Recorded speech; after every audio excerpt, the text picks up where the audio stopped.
I was at a meeting in Pan Am's boardroom in New York decades ago. Coffee and sandwiches were brought in and we were taking a lunch break. Charles Lindbergh, one of the attendees, came over to where Jock Waddell and I were standing. "You know," he announced quietly, "this is one of the great ones." He meant the 747, which was new in service. He pointed out that it was the first airplane to make air travel broadly available. He considered its emergence one of the most significant milestones in the entire history of flight.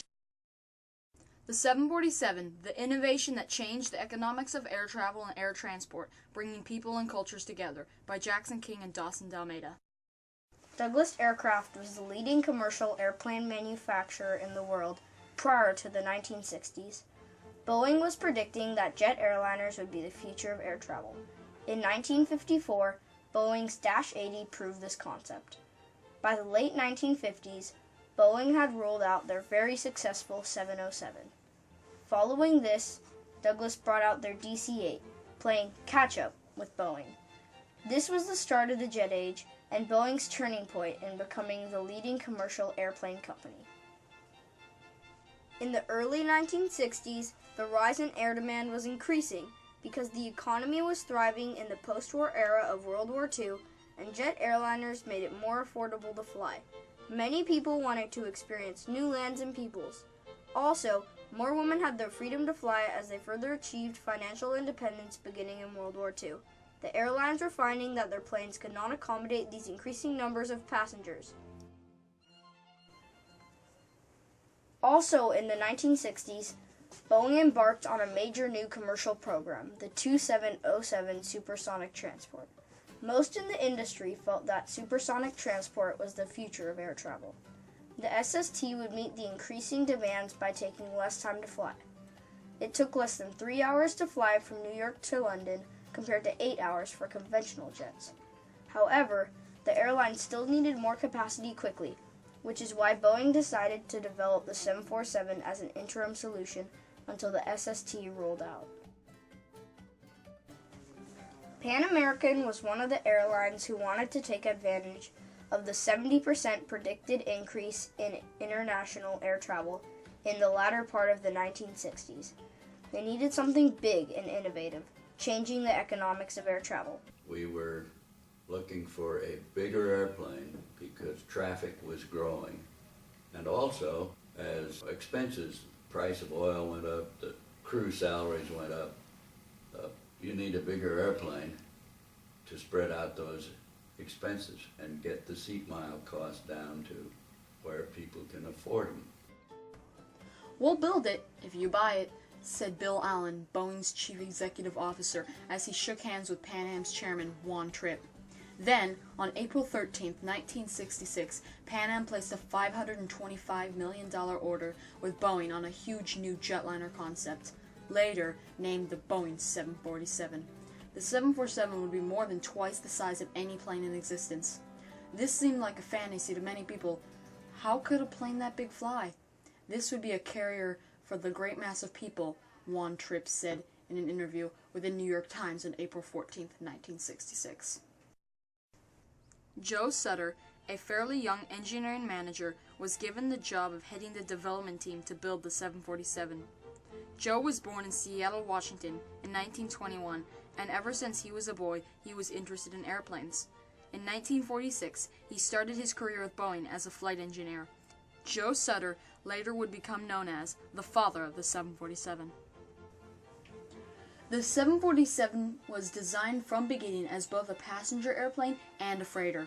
A single 747 freighter could do the work of 54 cargo-carrying Douglas DC-4s, the best transport plane in the world at the time.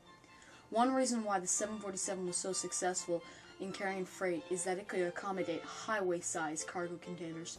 The 747 was one of the only airplanes designed both as a passenger airplane and as a freighter.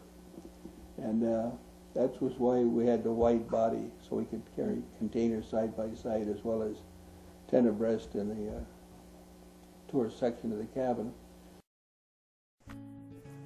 The first big decision of the 747 program was the twin-aisle wide-body design.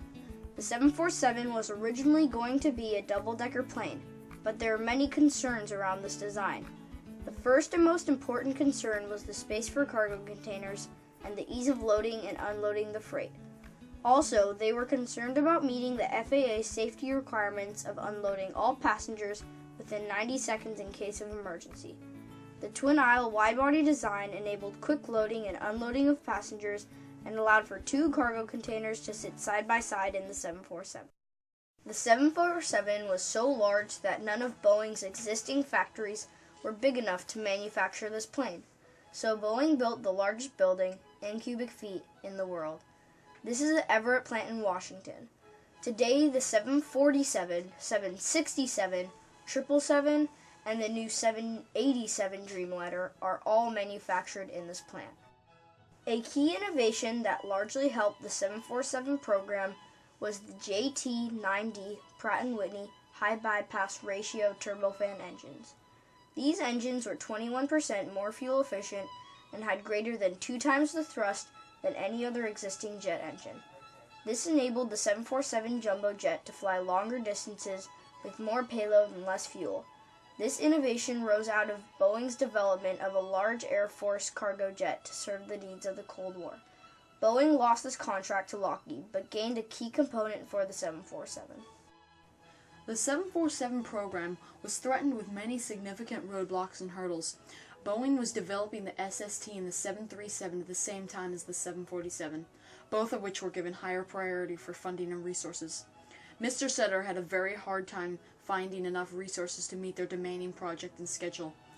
Pan Am had given Boeing only 3.5 years, or 2/3 the usual amount of time for a commercial plane to be developed. Then, in 1967, the aviation industry in the country went into a recession. From 1967 until 1971, Boeing had to lay off more than 60,000 workers, about 3/5 of their employees, and went $1 billion into the red. This set the region into an economic recession and was known as the Boeing bust. At that time, Boeing was spending money on the SST, and then the country had a recession and the airlines weren't buying airplanes. Funds became very, very tight. And then the company almost ran out of money. Despite roadblocks and hurdles, Boeing was able to meet their schedule and complete their first flight on February 9, 1969. In June of 1969, Boeing flew the 747 non-stop from Seattle to Paris to attend and stun the world at the Paris Air Show.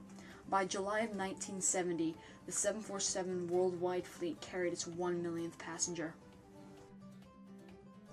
The 747 impacted the history of aviation Hugely.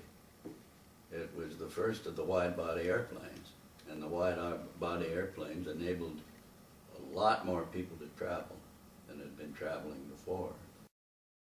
The 747's impacts were cost savings of 30% per seat through increased size and fuel-efficient engines, launching the air freight industry, and today carries 50% of the world's air cargo, innovating the twin-aisle wide-body design, creating 50,000 jobs within the first decade, served 3.5 billion passengers, and flown over 42 billion nautical miles, equal to 100,000 trips to the moon and back.